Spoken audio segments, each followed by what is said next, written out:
Grabe, sobrang maulan nga nitong mga nakaraang araw.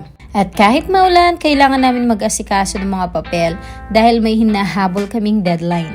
Buti na lang kahit nakasingle kami ay meron kaming kapote or raincoat. Napakaganda nga ng raincoat na nabili namin dito sa TikTok. Dahil maliban sa meron na siyang zipper, botones at tali, ay talaga namang napakaganda ng quality. Makapal at hindi agad ito mabubutas. At hindi lang yun, meron pa siyang reflective line sa likod at harap na makakatulong sa atin kapag nagbabiyahe tayo tuwing madilim. Masasabi kong safe at secured ka kapag itong kapote na to ang ginamit mo. Kaya naman 100% hindi ka mababasa ng ulan. Kung katulad namin kayo nakasingle, ay heto na ang solusyon natin para sa maulang panahon. Always ready and always on the go. Hindi ko na kayo papahirapan pa at ilalagay ko na yan sa ating yellow basket. Keep safe everyone. Yun lang. Bye-bye!